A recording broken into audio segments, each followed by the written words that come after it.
നമസ്കാരം, എല്ലാവർക്കും competitive exam ടോക്സിലേക്ക് സ്വാഗതം. നമ്മൾ Kerala bank junior cooperative inspector പരീക്ഷയ്ക്കുള്ള തയ്യാറെടുപ്പിലാണ്.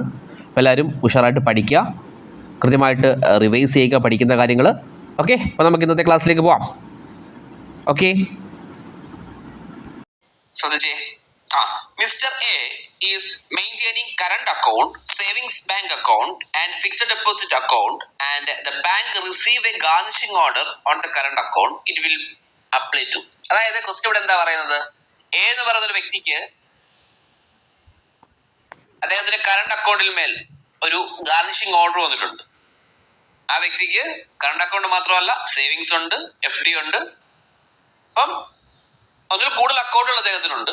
അദ്ദേഹത്തിന്റെ ഓരോ അക്കൗണ്ടിൽ മേലാണ് ഈ പറഞ്ഞ ഗാർണിഷിംഗ് ഓർഡർ പുറപ്പെടുവിച്ചിട്ടുള്ളത്.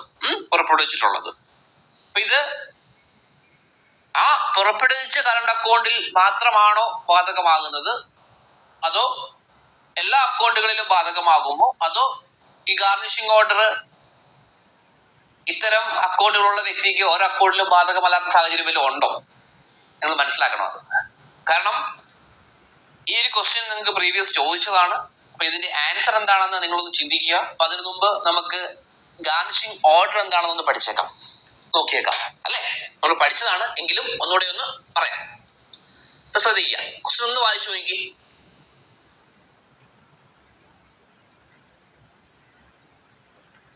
വായിച്ചോ? ഓക്കെ, അപ്പൊ അതിന്റെ ആൻസർ നിങ്ങൾക്ക് കണ്ടെത്താൻ സാധിച്ചു എന്ന് ഞാൻ വിശ്വസിക്കുന്നു. അപ്പൊ ഇനി ഗാർണിഷിംഗ് ഓർഡർ എന്താണെന്ന് ജസ്റ്റ് ഒന്ന് പറഞ്ഞേക്കാം. അല്ലെ, ഓക്കെ. എന്താണ് ഗാർണിഷിംഗ് ഓർഡർ എന്ന് പറഞ്ഞാല്? Garnishing order is issued by a civil court on the request of a judgment creditor on a bank to attach the credit balance in the account of the customer. അതായത് garnishing order എന്ന് പറയുന്നത് ഒരു principal ഡെപ്റ്ററുടെ അക്കൗണ്ടിൽ നിന്ന് പണം വാങ്ങിത്തരുന്നതിന് വേണ്ടി judgement creditor അദ്ദേഹത്തിന്റെ request പ്രകാരം, ഒരു ജഡ്ജ്മെന്റ് ക്രെഡിറ്ററുടെ റിക്വസ്റ്റ് പ്രകാരം ജഡ്ജ്മെന്റ് ഡെപ്റ്ററുടെ അക്കൗണ്ടിൽ നിന്ന് പണം വാങ്ങിത്തരുന്നതിന് വേണ്ടി സിവിൽ കോർട്ട് ഇഷ്യൂ ചെയ്യുന്ന ഒരു ഓർഡർ ആണ് ഗാർണിഷിംഗ് ഓർഡർ എന്ന് പറയുന്നത്. സിവിൽ പ്രൊസീജിയർ കോഡ് 190(8) അല്ലെ, അവിടെയാണ് ഗാർണിഷിംഗ് ഓർഡറിനെ പറ്റി പ്രതിപാദിക്കുന്നത്. കൃത്യമായിട്ട് മനസ്സിലാക്കി വെച്ചേക്കണം. ഇവിടെ ഈ ഗാർണിഷിംഗ് ഓർഡറിനകത്ത് നിങ്ങൾ മനസ്സിലാക്കേണ്ടത് ബാങ്ക് ആണ് ഇവിടുത്തെ ഗാർണിഷി എന്ന് പറയുന്നത്. ജഡ്ജ്മെന്റ് ക്രെഡിറ്റർ എന്ന് പറയുന്നത് ആരാണ്? അത് ഗാർണിഷറാണ് അല്ലെ. അതായത് the bank on whom garnish order is issued is called garnish. The bank on whom garnish order is issued is called garnish. Garnish എന്ന് വെച്ചാൽ എന്താണ് അർത്ഥം? ഡെപ്റ്റേഴ്സ് ഡെപ്റ്റർ എന്നാണ് അർത്ഥം. എന്താണ്? ഡെപ്റ്റേഴ്സ് ഡെപ്റ്റർ എന്നാണ് ഗാർണിഷിയുടെ മീനിങ് എന്ന് പറയുന്നത്. മനസ്സിലാക്കി വെച്ചേക്കണം. The debtor whose account is fraudulent by the garnishing order is called judgment debtor.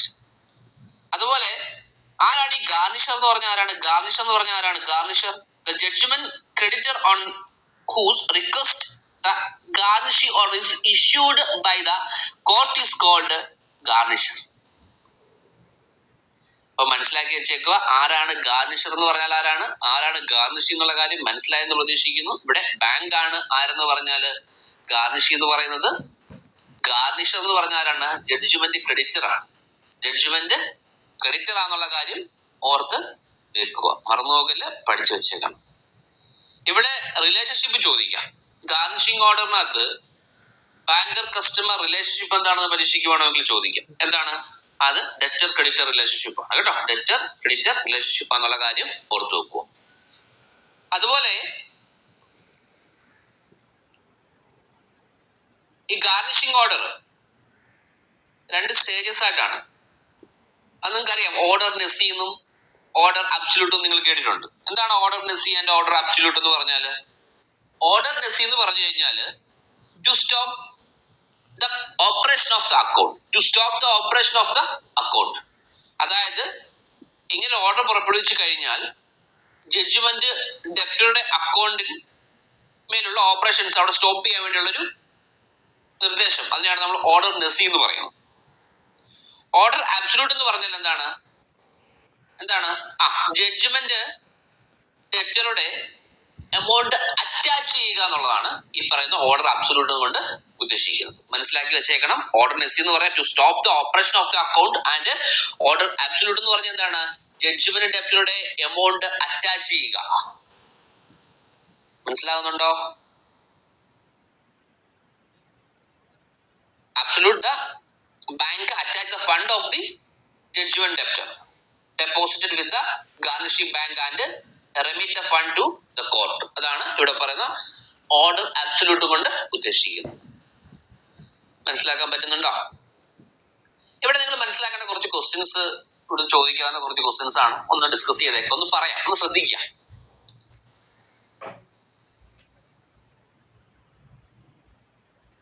ഈ ക്വസ്റ്റ്യൻ നിങ്ങൾ വായിച്ചു നോക്കിയിട്ട് ആൻസറിലേക്ക് നിങ്ങൾക്ക് എത്താൻ സാധിച്ചിട്ടുണ്ടോ? പ്രീവിയസ് ആണ്, ചോദിച്ചതാണ്. ഓക്കെ, അതവിടെ ഇരിക്കട്ടെ, നമുക്ക് ലാസ്റ്റ് ഡിസ്കസ് ചെയ്യാം.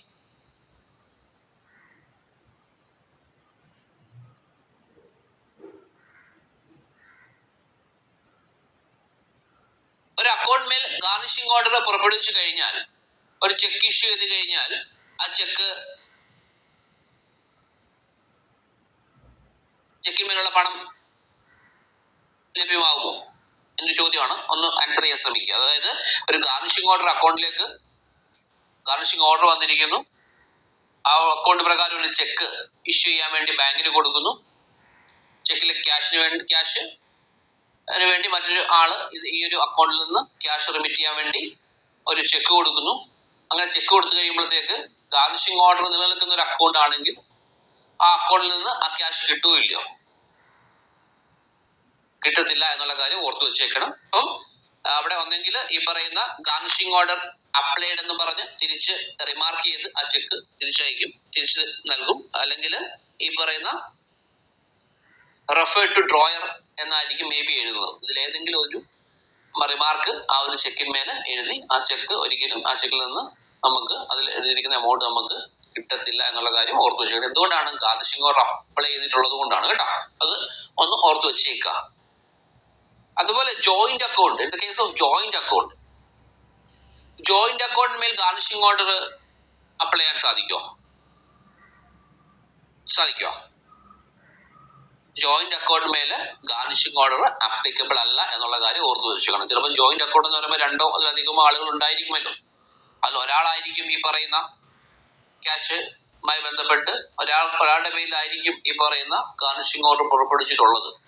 അപ്പം എല്ലാ അക്കൗണ്ട് ഹോൾഡേഴ്സും അതിനകത്ത് ജഡ്ജ്മെന്റ് ഡെപ്റ്റർ ആയിരിക്കണമെന്നില്ല. അതുകൊണ്ട് തന്നെ ഈ പറയുന്ന ജോയിന്റ് അക്കൗണ്ടിൽ മേൽ ഗാർണിഷിംഗ് ഓർഡർ പുറപ്പെടുവിക്കാൻ സാധിക്കുന്നതല്ല. അതുപോലെ പാർട്ണർഷിപ്പിനകത്ത് സെയിം കാര്യം തന്നെയാണ്. അവിടെയും ഈ പറയുന്ന ഗാർണിഷിംഗ് ഓർഡർ ആപ്ലിക്കബിൾ അല്ല എന്നുള്ള കാര്യം ഓർത്തു വെച്ചേക്കണം. മനസ്സിലാകുന്നുണ്ടോ പറയുന്നത്?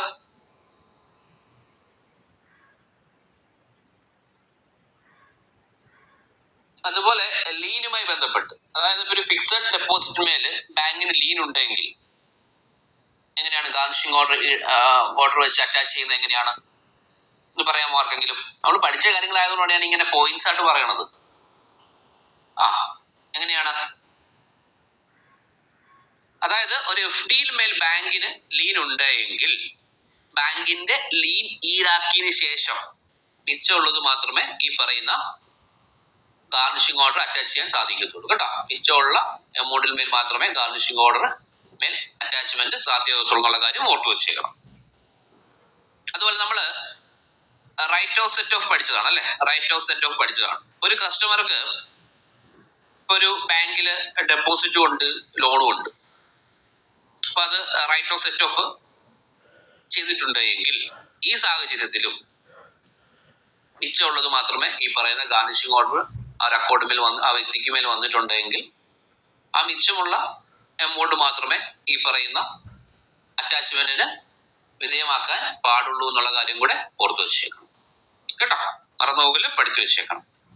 ഇതൊക്കെ വ്യക്തമായിട്ട് മനസ്സിലാക്കേണ്ടതാണ്. പിന്നെ ഗാർണിഷിംഗ് ഓർഡർ ആപ്ലിക്കബിൾ അല്ലാത്ത മറ്റ് സാഹചര്യങ്ങളുണ്ട്, നമ്മൾ പഠിച്ചതാണ്. അങ്ങനെ പഠിച്ചില്ലെങ്കിലും ഓരോ പോയിന്റ്സ് നിങ്ങൾക്ക് ചിന്തിച്ചു നോക്കിയാൽ മനസ്സിലാക്കാൻ സാധിക്കും. പറഞ്ഞ കാര്യങ്ങളൊക്കെ തന്നെയാണെങ്കിലും എന്താണ്, ഇപ്പൊ ഒരു മാർക്കറ്റ് ചെക്കിന്റെ കേസ് ഇത്, അതുപോലെ തന്നെ സേഫ് കസ്റ്റഡി ലോക്കർ, ഇതുമായിട്ടൊക്കെ ബന്ധപ്പെട്ട് വരുമ്പോഴത്തേക്ക് ഇവിടെ ഗാർണിഷിംഗ് ഓർഡർ ആപ്ലിക്കബിൾ അല്ല. ഇപ്പൊ മാർക്കറ്റ് ചെക്കിന്റെ കേസിൽ എടുക്കുകയാണെങ്കിൽ ഗുഡ് ഫോർ പേയ്മെന്റ് എന്നതാണ് മാർക്കറ്റ് ചെക്ക് അല്ലെ. അപ്പം ഒരു സെപ്പറേറ്റ് അക്കൗണ്ട് ഉണ്ടാക്കി bank market check account number അക്കൗണ്ടിലേക്ക് ആ ഒരു ക്യാഷ് എന്ത് ചെയ്യും, മാറ്റും. അപ്പൊ അങ്ങനെ മാറ്റിയിട്ടുണ്ടെങ്കിൽ അങ്ങനെ മാർക്കറ്റ് ചെക്കിന്മേലൊന്നും ഈ പറയുന്ന ഗാർണിഷിംഗ് ഓർഡർ പുറപ്പെടുവിക്കാൻ സാധിക്കുന്നതല്ല എന്നുള്ള കാര്യം ഓർത്തു വെച്ചേക്കണം. അതുപോലെ തന്നെ ആർട്ടിക്കിൾ അണ്ടർ സേഫ് കസ്റ്റഡി ഒക്കെ ആണെങ്കിൽ അതിപ്പം ബാങ്കിന്റെ സെക്യൂരിറ്റിയിൽ മേൽ, ഇപ്പം അത് ഗോൾഡ്, ഇപ്പൊ ഒരു വ്യക്തിക്ക് മേല് ഈ ഗാർണിഷിംഗ് ഓർഡർ ഒരു ബാങ്കിൽ വന്നിട്ടുണ്ട്, അദ്ദേഹത്തിന്റെ അക്കൗണ്ടിൽ ക്യാഷ് ഇല്ല, പക്ഷെ അദ്ദേഹത്തിന് ഈ പറഞ്ഞ ഗോൾഡ് ഉണ്ട്. അപ്പൊ അങ്ങനെയൊക്കെ ഈ അതിൽ മേലൊന്നും അറ്റാച്ച്മെന്റ് സാധ്യമല്ല എന്നുള്ള കാര്യം നിങ്ങൾ മനസ്സിലാക്കിയേക്കണം കേട്ടോ. അപ്പൊ അത് safe custody, locker, market check, അങ്ങനെയുള്ള കാര്യങ്ങളൊക്കെ നിങ്ങൾ ജസ്റ്റ് ഒന്ന് ഓർത്തു വെച്ചേക്കണം കേട്ടോ. ട്രസ്റ്റ് അക്കൗണ്ട് പരീക്ഷ ചോദിക്കാം. ട്രസ്റ്റ് അക്കൗണ്ട് എന്ന് വെച്ചാൽ ഒരു തേർഡ് പാർട്ടി അക്കൗണ്ട് ആണ്.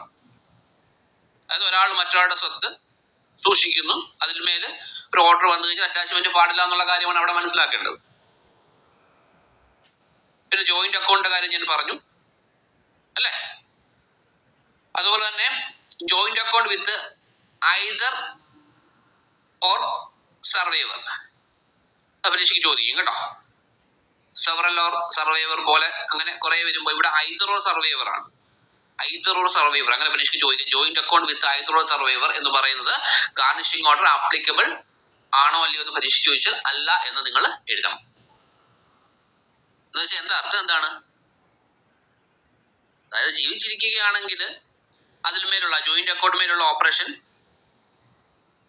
ഇപ്പം എയും ബിയും ആണെങ്കിൽ എയ്ക്കും ബിക്കും ആ ഓപ്പറേഷൻ നടത്താൻ സാധിക്കും.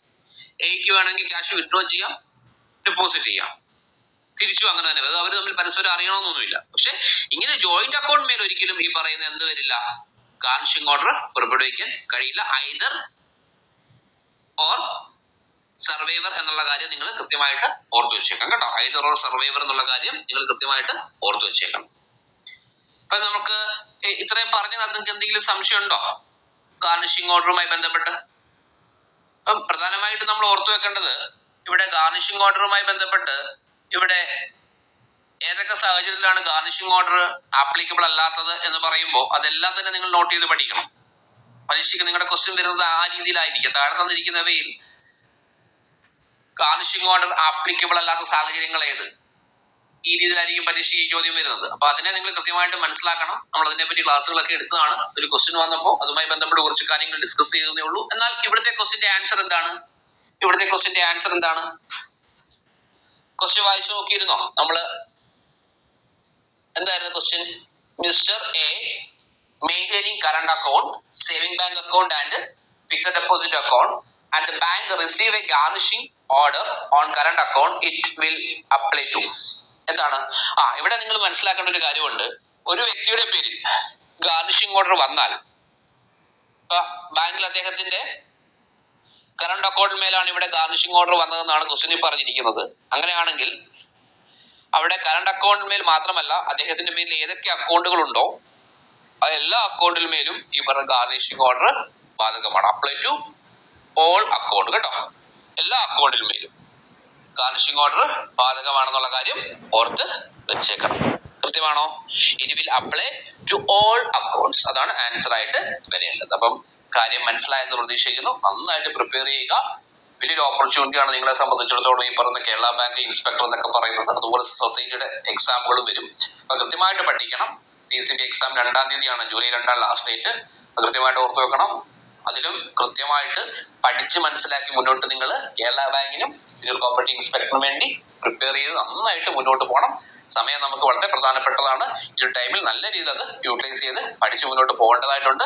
അപ്പോൾ ഓക്കെ, നന്നായിട്ട് പഠിക്കുക കേട്ടോ. Okay, thank you.